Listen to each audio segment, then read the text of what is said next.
Hey everyone, Travis here. Today is a really exciting day for us, really an exciting week, because we have just started a brand new season of Watching the Throne on our Patreon page, which isn't on the public feed. Our Patreon page isn't necessarily our Patreon page isn't part of the public feed. It's a place where people can support our show by paying $5 a month. They can listen to any new bonus episodes we put out, and they can hear our entire catalog of work. The only thing is we took down all of our late registration episodes because the quality wasn't great. And we made those episodes a long time ago. We think we could do a better job. So we have started dissecting late registration, Kanye's sophomore album, over on Patreon. And twice a week, we're going to be releasing episodes. And we're actually going to be working our way through Kanye's discography again, as you all know, or may not know. We've covered every single Kanye West song on his solo discography, and we feel the need to go back through like this, and we're starting with late registration. And what you're hearing today is the opening episode of that series. So you'll hear the intro episode where Chris and I kind of discuss the album broadly and what we expect to get from the experience. And then this Saturday, you'll also hear our Heard Him Say episode, which is already premiered on the Patreon page. So you're hearing each episode a week after our Patreon episode. So you're hearing each episode a week after our Patreon subscribers hear them. And then we're going to be cutting off. And that's all you. And those two episodes are all you're going to get of the late registration season for now. Eventually, they will become part of the public feed. But for now, we're just going to keep them housed in the Patreon page. So if you do want to hear that season now, you just go to patreon.com/Kanye podcast. And it's $5 a month. We know it's kind of a lot to ask, but it's kind of all the support we get for the show, that and the YouTube channel. And we're just doing what we can to make it by. So yeah, if you're interested in that, $5 a month at patreon.com/Kanye podcast. But if you want to wait for the episodes, they should be on the public feed sooner rather than later. But if you want to wait to hear those late registration episodes, they'll eventually be on the public feed, probably a few months down the road. But until then, we hope you enjoy the material we keep putting out. Thank you so much. Stay wavy. Welcome to Watching the Throne, A lyrical analysis of Kanye West. My name's Chris Lambert. My name is Travis Bean, and it is an exciting day because today, Chris and Travis, a.k.a. the Watching the Throne duo, a.k.a. the first and foremost Kanye experts in the world, are going down a dark, new, possibly dangerous path, and I'm excited about it. Yeah, you make it sound so scary. Scary. I'm just trying to, pump some fun, a sense of thrill into this season as we embark on our new mission. Ah, yes, nothing as thrilling and bringing a sense of danger and like edge of your seatness as like lyrical scholarship. Gosh, I don't think people are ready for this. No, this is only the second time in Watching the Throne history that this has happened. Mm-hmm. What the first time of what Chris is referring to, and again, Chris, I just want to say that you're pumping, in addition to the adjectives I used earlier, you're pumping a bit of mystery into what's going on right now because people don't really know what you're talking about, and they're just like, man, where are these guys going with this? All right, listen up. We started this show 6 years? Oh my God, was it 6 years ago? No, five. Oh, just a mere God, 5. Yeah, that's not that long. Okay. But back then there weren't like a ton of podcasting was a thing, but what we did wasn't really a thing yet, like going song by song through an artist's discography. Now it's much more of a thing. There's like a Bruce Springsteen one, there's a Taylor Swift, there's like 3 Taylor Swift ones, I think. But back then, it was kind of a new thing to do, and the idea was basically to go through every single Kanye album song by song, and we started with The College Dropout. There was only one problem with that, and what was it, Chris? Oh, those first episodes we recorded by me opening GarageBand and hitting record while your Skype audio came through the speakers. That was one of the problems for sure. Oh yeah, there were a ton more. Like our first episodes were like 20 minutes. Oh gosh, I know we weren't even eclipsing an hour. It's ridiculous, but I personally, I think the biggest thing was we didn't truly understand the artistry of Kanye yet, and I would say to this day we still don't. there's so much packed into a Kanye album, and there's so much to, dissect and maneuver around that we just flat out didn't do a very good job dissecting the College Dropout. Yeah, and I think that was the thing. Like, we had our understanding of what Yeezus was. And when we started the podcast, the main goal was just to kind of analyze how Kanye had developed over time to get to the point of Yeezus and making this narrative album. Mm-hmm. Like, we hadn't realized that the College Dropout has a narrative, that Graduation has a narrative, that My Beautiful Dark Twisted Fantasy. There were things that we would quickly discover heading into 2016 and 2017 and all of that as we started going more deeply, line by line, into everything. But yeah, we were still so ignorant. And you know what?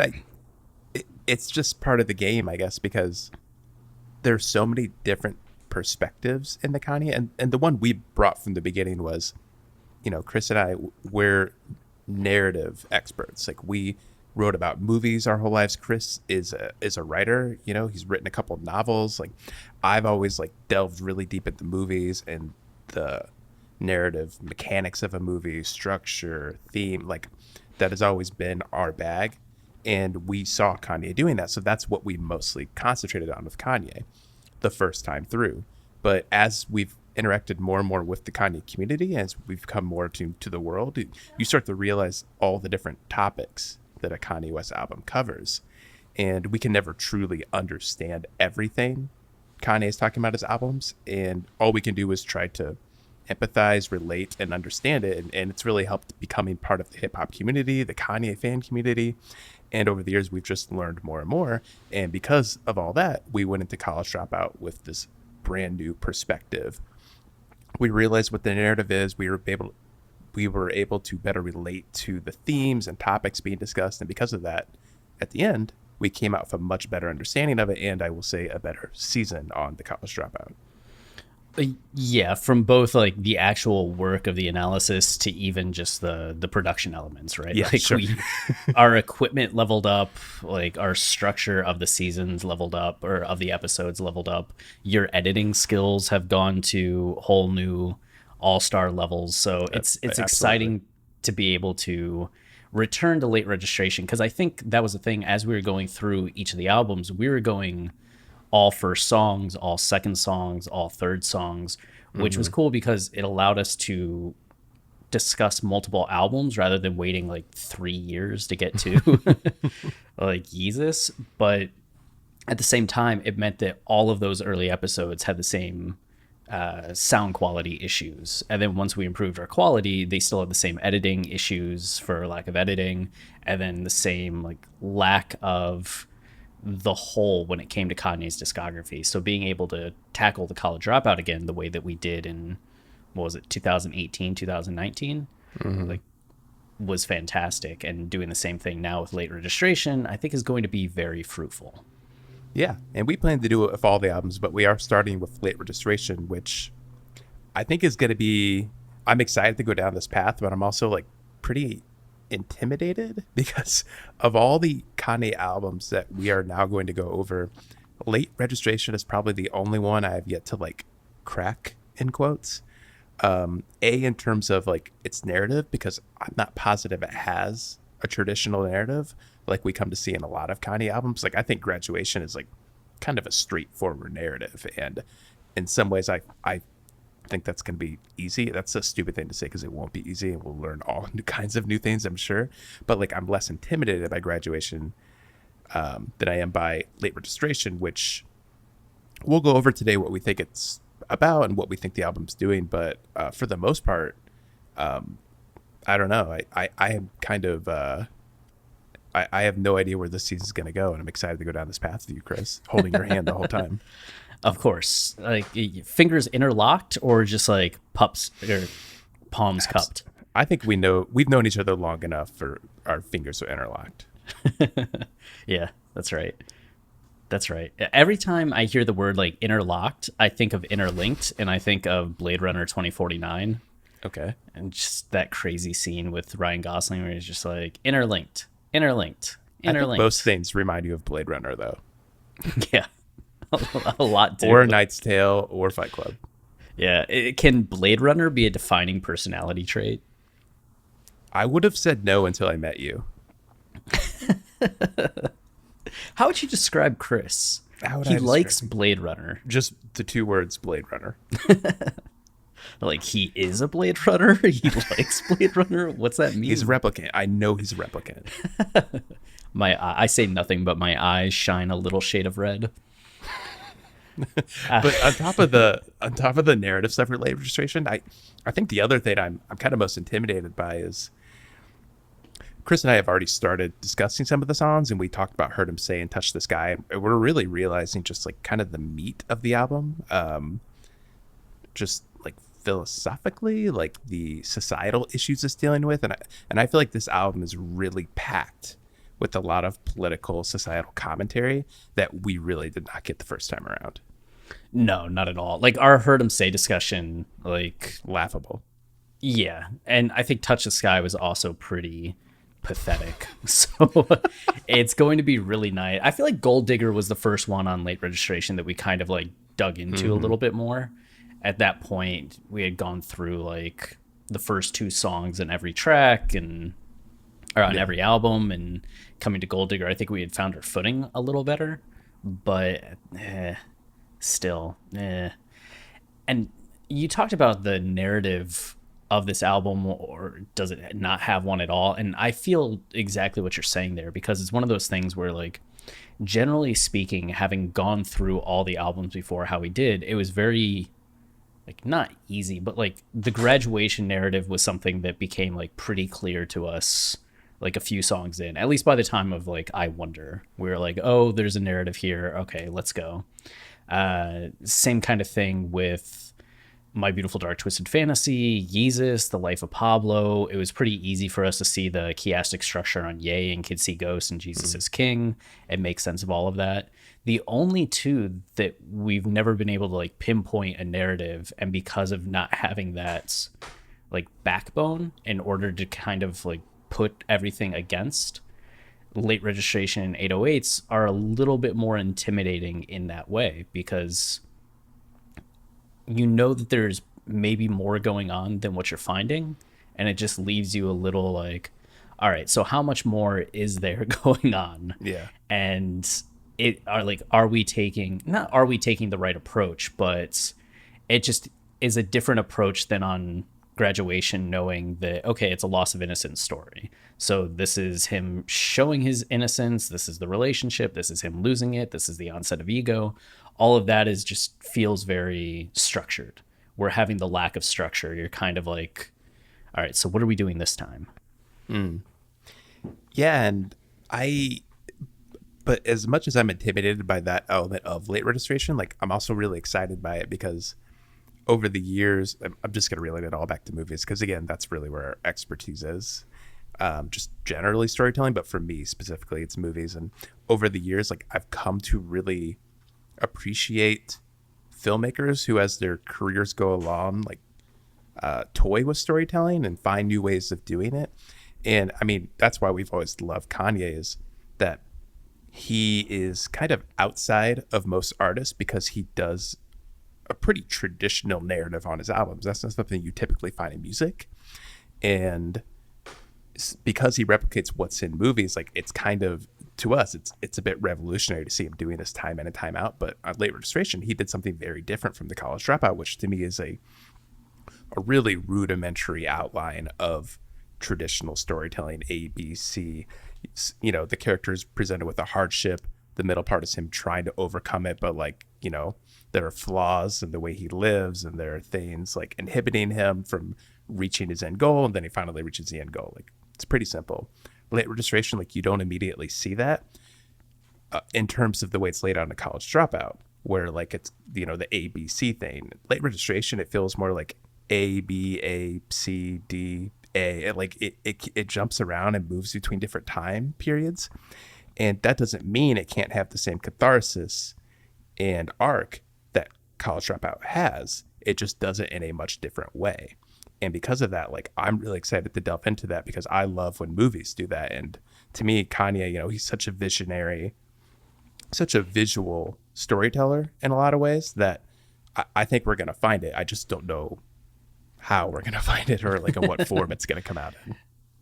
Yeah, there was something, I don't remember at what part of the album we realized it. Was it Gold Digger? Was it Drive Slow? Like, I feel like it was pretty early on going through Late Registration the first time. We started to pinpoint the fact that a lot of the songs were focused on this tension between past and present and future and present. And just this notion that Kanye, having reached this point of fame, is adjusting to what it means and what it is, and the highs of it, the lows of it, the pitfalls of it, which is something that like Gold Digger really gets into as well. It's something that Heard Him Say starts repeating like very early on in that Nothing's Ever Promised Tomorrow Today. Just having those time frames like right there, that tension. I think that's something that we picked up as part of the album and just seeing consistently explored through the album. But then coming back to it, yeah, there's that question of, is there more to it? And what will we find?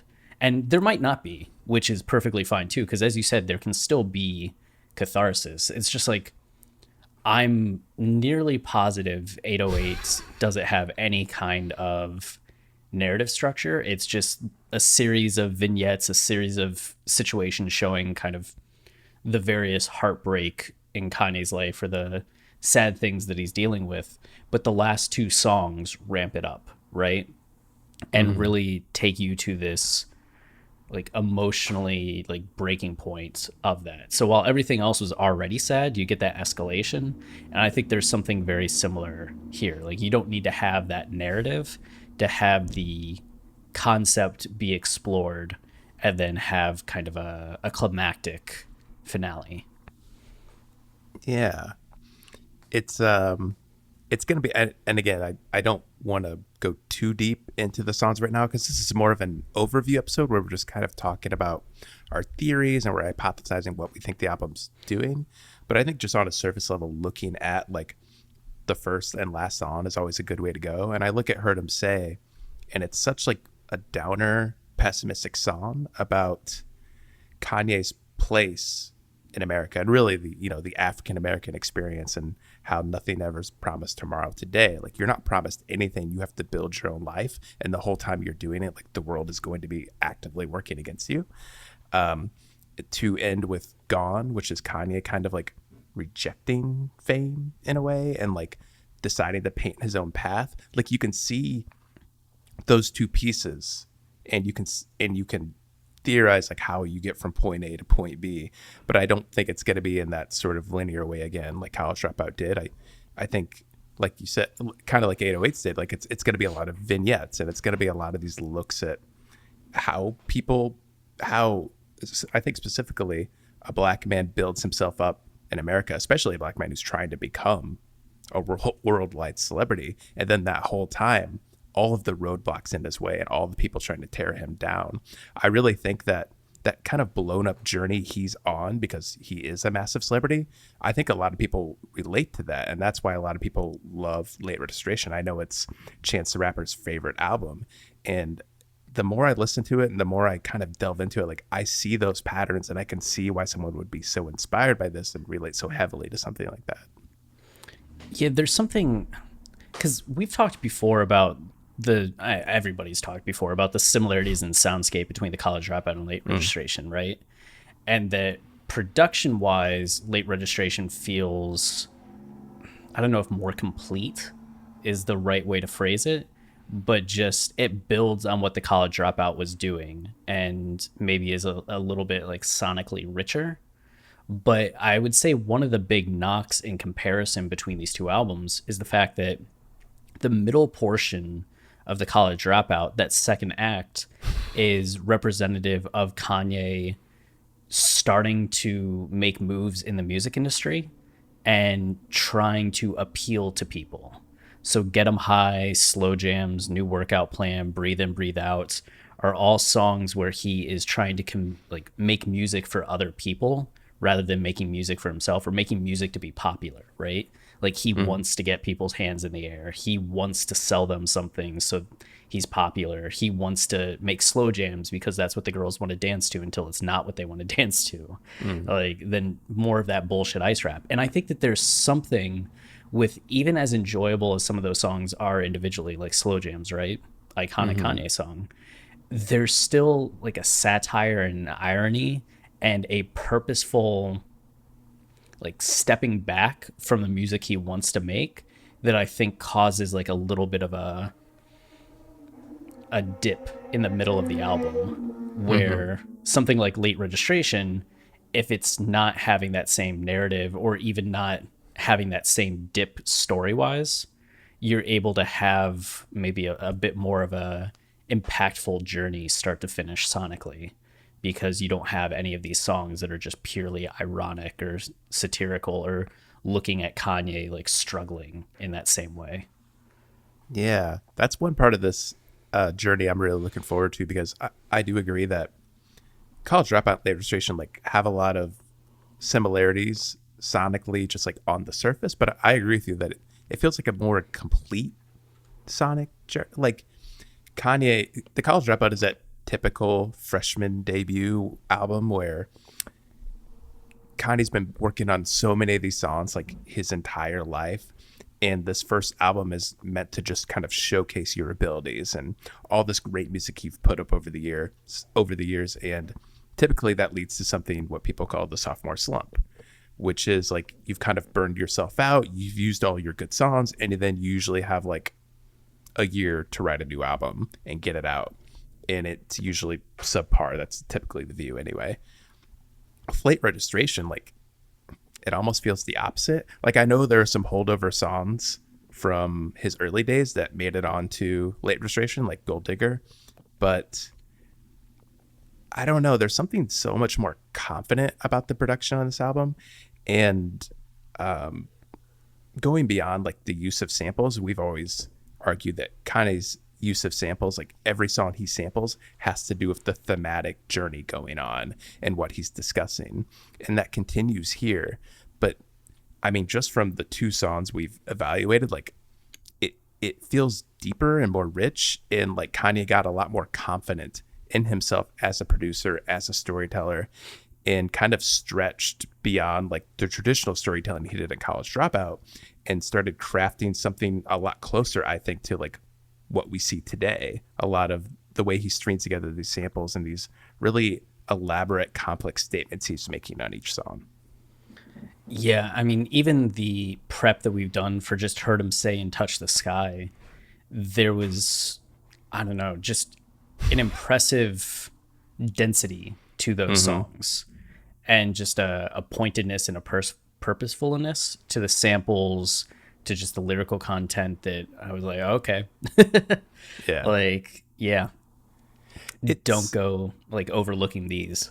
no, and it's cool because again, the College Dropout, there's a story there, but when you really look at the whole of the story, it's kind of just Kanye's story. Like you can follow the beats from A to B to C. Last Call is literally Kanye just retelling the whole album, which is just his life story. Like it's like a biopic, and it's and you get like why like someone who made their first album and is just using all the songs they've been making their whole lives, like yeah, naturally this album just became a telling of his life and how he became who he was. Late Registration is different in that way, in that it's kind of exploring something very specific, exploring a lot of those political and societal issues. But I think probably one of the more interesting things, especially knowing Kanye today, is his struggle to find fulfillment as a celebrity and realizing all the emptiness and just like bullshit that comes with being a celebrity. And I don't know, it ends up just not being as fulfilling as he thought it would be. Yeah, I think if you step back to Kanye's like whole discography, that's the thing that stands out is the struggle with fame. Right? It's Mm-hmm. been consistently the issue that he's dealt with up until what, like Jesus is King? Mm-hmm. Even Jesus is King in some ways, but it feels kind of like the most uh, outside of that conversation. Right. But I usually don't associate it until like graduation, where like he graduates into that fame and that ego. This is such a cautionary album, though, when you Hmm. look at so many of the songs and what they're talking about, from like Gold Digger to Crack Music to Drive Slow and not oh, Gone's like a huge one too, like Yeah. Diamonds from Sierra Leone. Like you talk about the sophomore slump, and that's the thing. Like Kanye had all that time to tell his story up to the 2004 release of The College Dropout. And then what do you start talking about? He had just about like a year and a half between the album release Hmm. dates. And you can see he's really looking at like, okay, now that I'm famous, what am I seeing? And I'm seeing a lot of shit that like concerns me. Yeah. It's yeah, and then but that's like the most interesting part of Kanye is he never as elevated as he feels and just like as insane as his life seems, his journey that he's exploring, this journey he's exploring with fame, which is something not very many people can relate to, it just seems always to tie in with like the human experience and what a lot of people are going through, and specifically the African American community. And again, like, as Chris and I try to become more evolved human beings and interact with more people and be, and listen more and try to understand these albums more, like you really start to see it. Like you understand why people connect with old Kanye so hard and why they would recoil from like new Kanye, because it doesn't seemingly, what he's discussing now doesn't relate to it anymore. But I mean, to me, like it always kind of does. Like he's always looking at his place in the world and trying to relate it to people who aren't as lucky as him, who aren't at the same level as him. And I mean, Late Registration, I guess just on the surface, looking at the songs and thinking about them before we go into the line by line dissection, like I feel like Late Registration might do that more than any other album Yeah, of his. there's a lot going on, because I mean, we talk about each Kanye album is the journey between albums, right? So Right.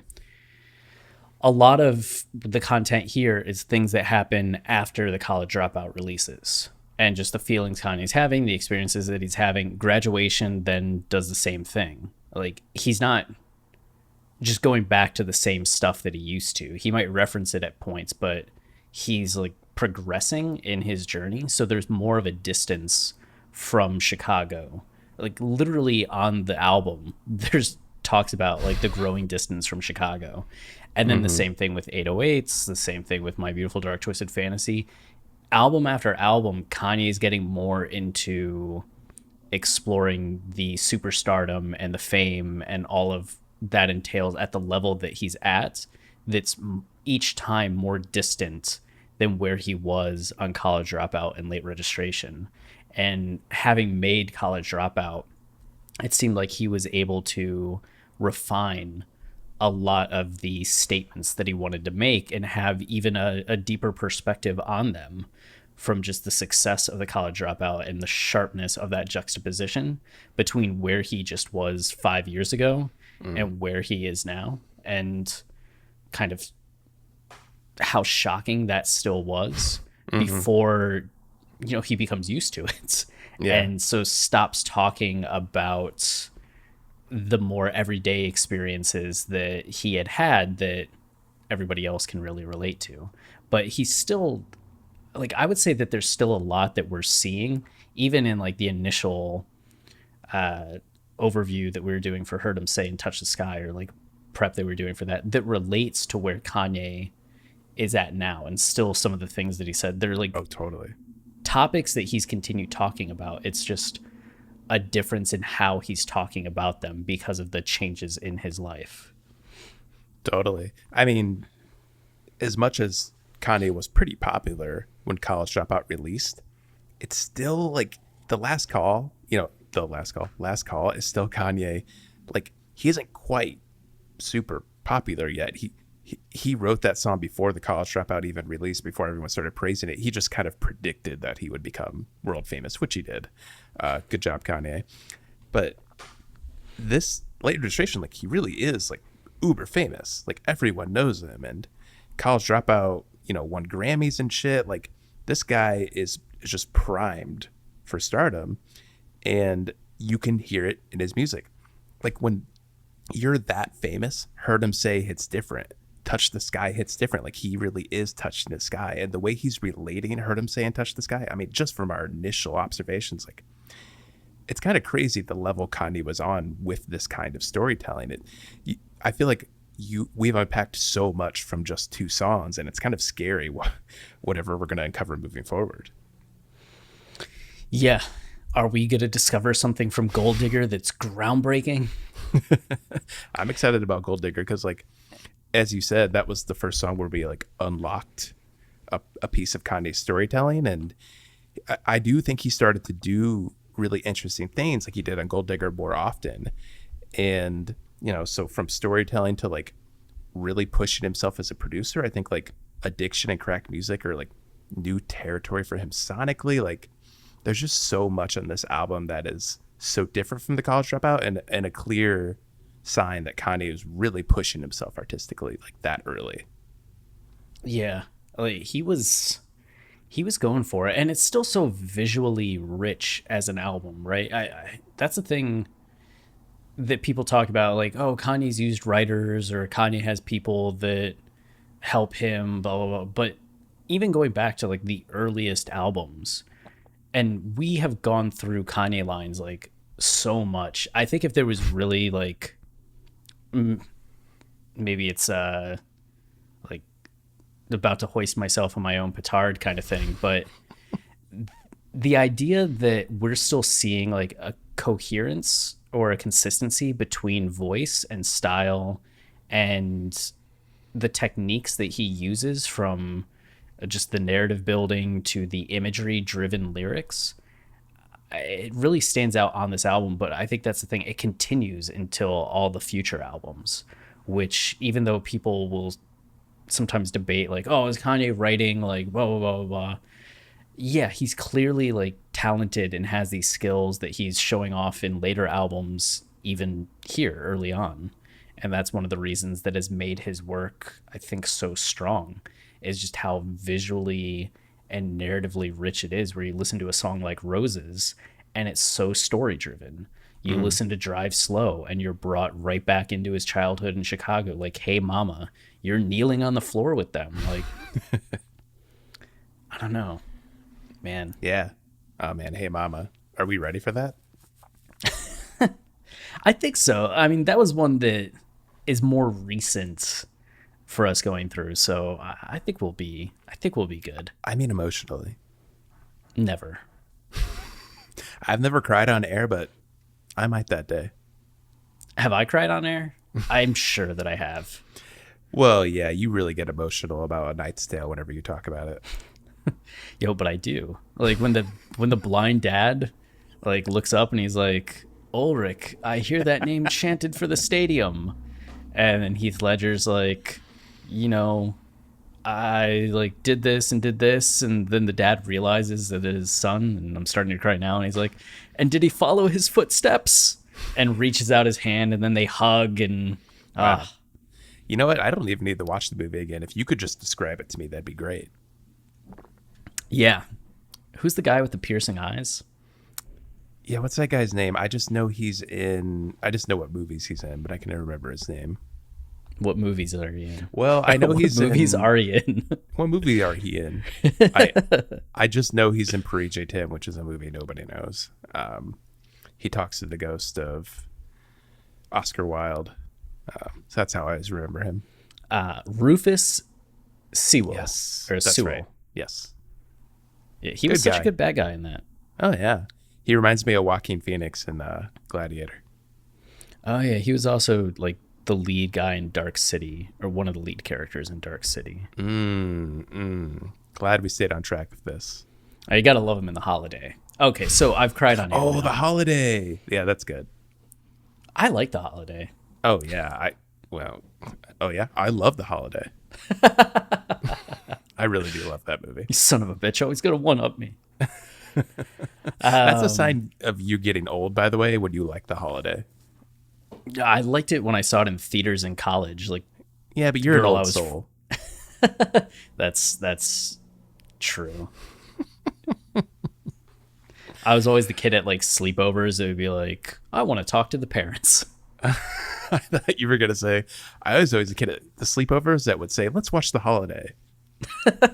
No, no. Like, I'm weird, but not that weird.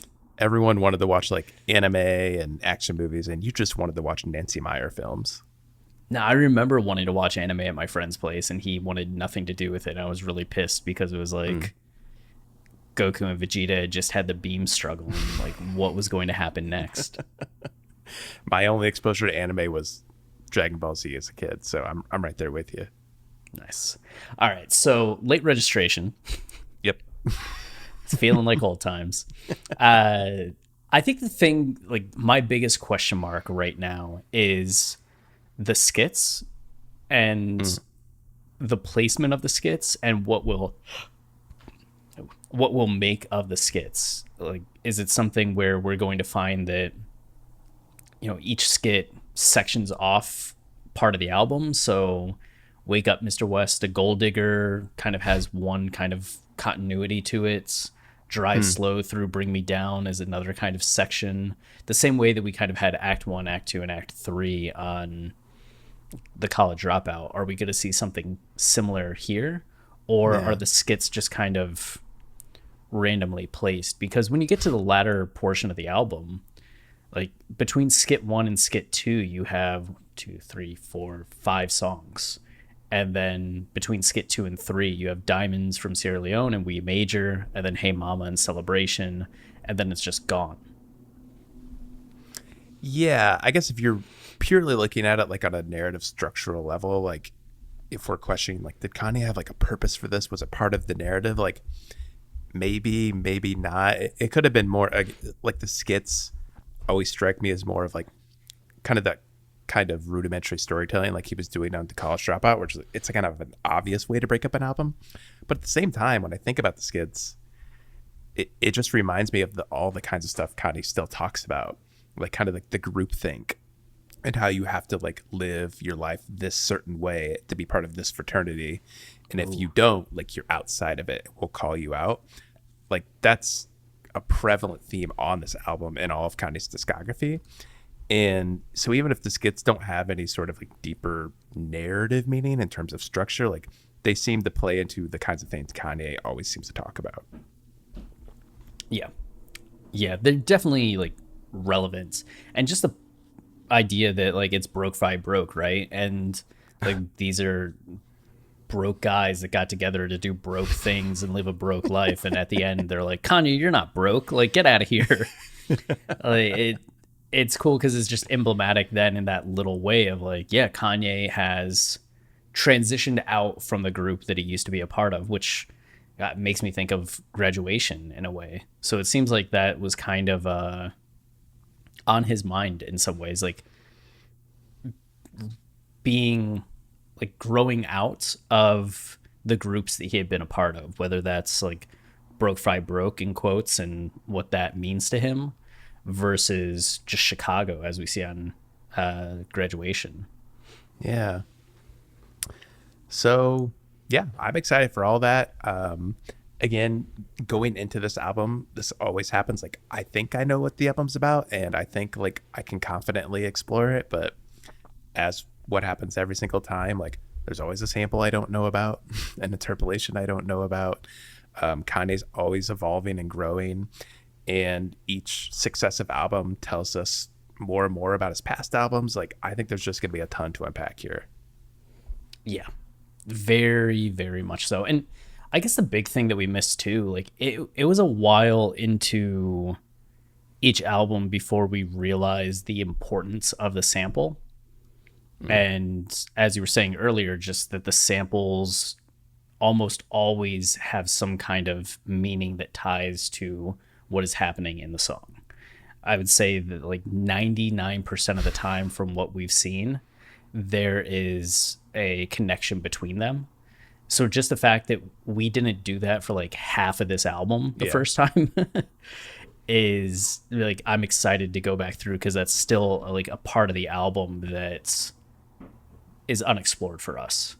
Yeah. And as we said, like we talked about Heard Him Say and Touch the Sky, and in both of those songs, like there are there's tons of that shit. Like there's just so much going on, and it goes beyond just like, because I know a lot of people scoff at this interpretation we have that the samples relate to the song. Like a lot of times it's almost like obvious to me in the way a song would like literally relate to the exact topic Kanye's talking about. But it goes beyond that, I think, and we've already seen it, that like whether there are like multiple samples in a song and you see how those samples play in each other, or how an interpolation that kind of uses like twist the sample a little bit, and you see a narrative building like from the samples. Like it goes beyond just like, oh, the sample is commenting on what I'm talking about, to the point where like the sample kind of like builds on it, which is something I think we saw him do on the College Dropout with Breathe In, Breathe Out. How Respiration, the song from Black Star, calls out bullshit ice rap, and kind of interpolates that song on a song that is essentially bullshit ice rap. Like that's kind of cool. It puts like a bit of a twist on what Kanye's doing. It makes you really think about the message Kanye's trying to send. I have a feeling like that's going to be every song in this album. Yeah. And like a recent example, right, when we were going through Jesus is King, is just Water. He has a song by Yoko Ono that talks about like everybody getting together and we're all just the same, and like we're all like water, so we shouldn't be fighting these wars, we shouldn't be disagreeing, we're all just people, and kumbaya. And the other like sample that he uses is, what was the dude's name? Good old Bruce Hack, who made an album called Electric Lucifer and had given up on like humanity and religion, and was like very cynical, and has this reputation of just being like, I want to say a hack, but that's unfair because musically he's very praised. Yeah. But it just, when it came to his estimation of the world and people, like not good. So when we talk about like, oh, there's a chiastic structure on Jesus is King, and the front half is Kanye living like not Christ-like, and the second half is Kanye having kind of been baptized in a way and living a much more Christ-like life. When you have the midpoint song really capturing that duality through the Yoko Ono sample and then the Bruce Hack sample, you don't it's just magical. Yeah, you don't accidentally do that consistently throughout your 20-year career. Yeah, like Kanye doesn't sample a song called Blowjob for no reason. Like he's got an end game. Mm-hmm. Don't we all? Which is the Bruce Hack song. Yeah, that he sampled. It was called Blowjob. I don't want people to get the wrong idea. But I feel like I can't even remember at this point what was the one song where like we don't think this sample connects. A lot of times they're just kind of like aesthetic choices, I think. Like he samples Aphex Twin or something like that. So like maybe times like that. But usually Kanye is sampling people he really likes and like actively talks about him liking. Like he samples Slick Rick and Touch the Sky, and we know he loves Slick Rick. He always talks about Slick Rick. It was a huge inspiration for him. He talks about he samples or interpolates, I don't remember. Samples Hey Young World and No Mistakes. Like I think that's just common for Kanye to sample these people he's really inspired by, and because he does stuff like that, like he brings out those ideas that have inspired him from these people, and those ideas come out in his music. Like it's just become like a natural process for him. Yeah, when you mention Aphex Twins, that's the Blame Game sample, and yeah, it's like non-lyrical. Like there are a few times where like Kanye's just sampling something that, like you said, aesthetic, but it was like instrumentals. Mm-hmm. At which point, like, there's no way to attribute like a connection between the song, or when we go back through the album and we learn more about Aphex Twin, maybe there's some sort of Bruce Hack connection. You know, we could give it a shot and see. And you know, I think that's one of the limitations. Like, you might have somebody like Cole Kushner or Martin Connor that really have like a deep understanding of production and musicianship that could listen to whatever the Aphex Twin sample's doing and be like, oh, this connects to the production on Blame Game in this way, and you can see that there's this connection between the G chord and the F sharp, where if it doesn't have lyrics, I can't do that. Yeah. Yeah. And I know like the way we talk about, if you're new to the show or if you're not new to the show and you just are annoyed by us, I know it kind of annoys people that we go that deep into his songs and like try to make that many connections. And I think a lot of people would argue that we're trying to make connections. And to that, I say, yeah, we are. But I guess because like, I guess I don't see that as a bad thing. Like we're giving Kanye the benefit of the doubt. Like we're looking deep and we're not just making up connections. Like we do see that this song relates to this song. We do realize how this song builds on this theme Kanye's talking about on the song. Like it's all there, and whether or not you choose to recognize it or not doesn't, there's so many ways to listen to music and appreciate music, and this is just the way we do it. And even if we're reaching and we're wrong, it's still interesting to look at music this way and to think about Kanye as a storyteller in this way. And maybe we're not always right, but I think even by reaching too far, you don't always pull back all the right answers, but what you do pull back is something profound and interesting, and like we come away every single time with a deeper understanding of Kanye because of it. Yeah, I think one, I will never accept a criticism of like we reached, because I think we ground what we say in like at least some basis of logic and understand. We're not making the case that like late registrations inspired by the Kennedy assassination or something like that, where it's just like, what? But yeah, the more specific that you try to get in an interpretation, there's always the more likely that there's something like wrong about it or missing about it or off the mark, right? Mm-hmm. But the more that we try to drill down and make connections and see things, you're also going to maybe hit upon broader concepts or things in that mid-range that really are coherent and consistent and resonate with people. So even if somebody listens and they're like, well, I don't think that line specifically means that, I interpret it this way, I think on the whole of, I do think that this song now is dealing with this thing or looking at this thing, is where the breakthrough comes from. And so might not agree with every line analysis, but I think on the whole, you're going to be on board with the themes that we uncover and the connections between just like tracks and the larger scope of the project. Yeah, I'm excited to delve in. How about you? Yeah, I guess I could go for it. Well, you have no, to. Yeah, this feels...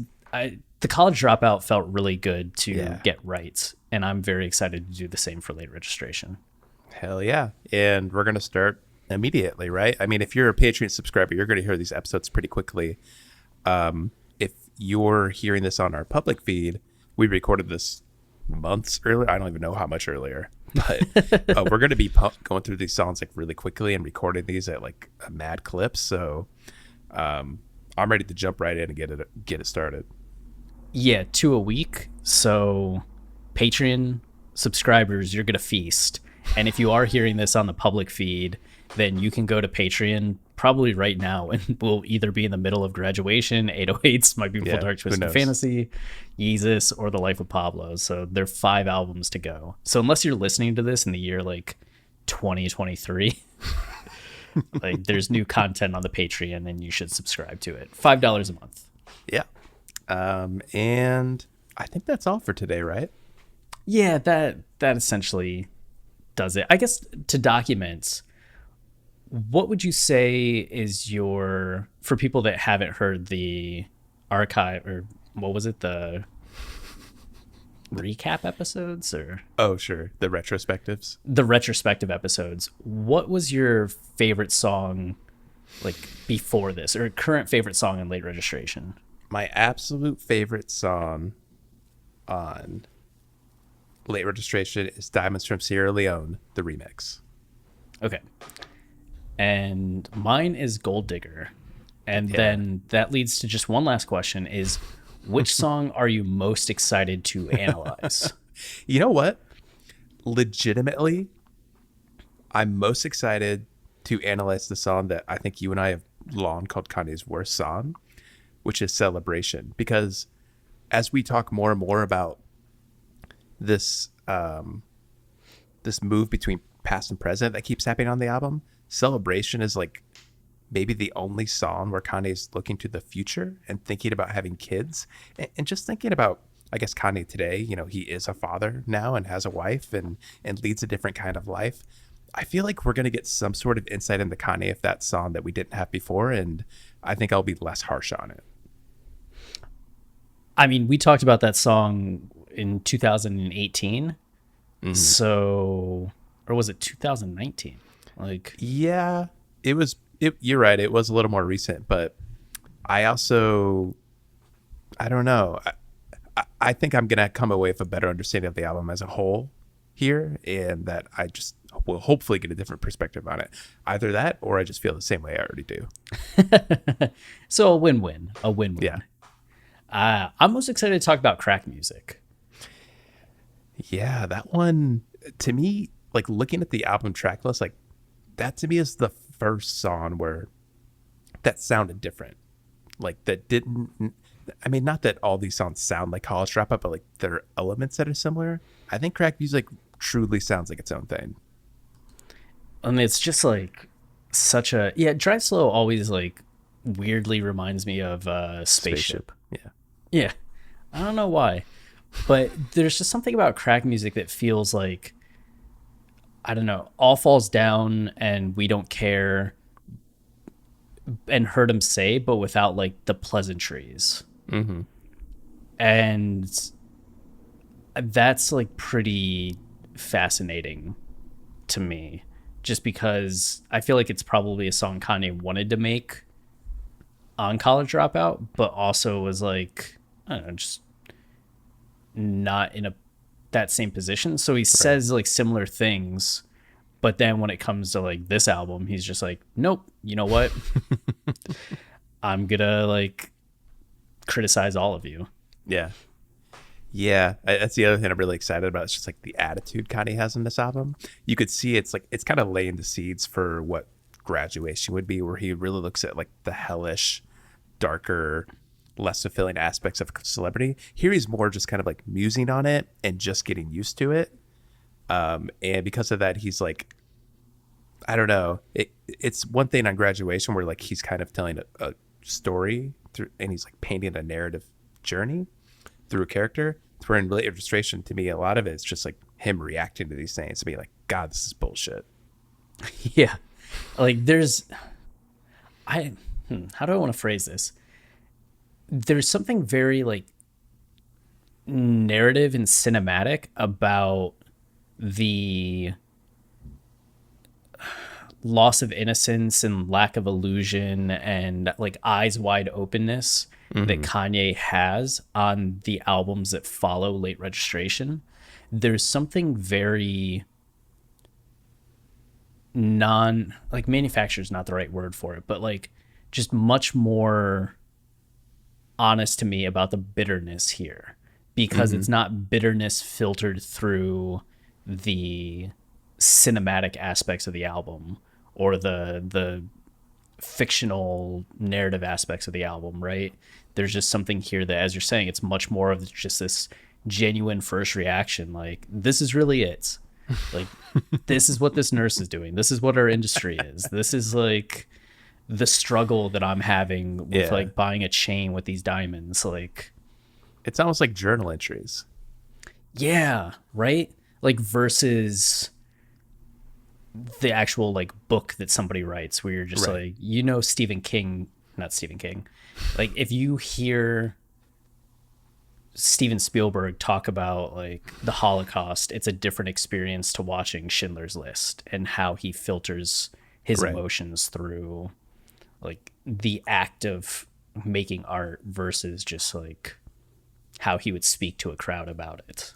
Or if you want to use Stephen King as an example, it's one thing to hear him talk about alcoholism. It's another to read or watch The Shining. Yeah, right? Like if he were to tell you stories about what he experienced as an alcoholic and his like time as a drug addict, Like that's very different from The Shining. Yep. Yeah. Yep. So, all right. Are you ready to clasp my hand and go on this journey? Yeah, man. Yeah. All right. Here we go. Beautiful. Oh, why did our hands we clasped both of our hands together. This is weird. Yeah, it was just the echo because it was such a oh. tremendous moment. Again, I'm getting used to being an audio producer. Like I didn't realize there was an echo. That's my bad.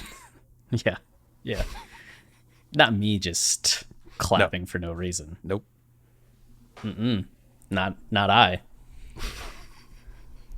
Anyway, we'll be back with Heard Him Say, or Wake Up Mr. West and Heard Him Say very soon. Yeah. But until then, please stay wavy. And if you don't do anything else, at least keep it loopy. That's right.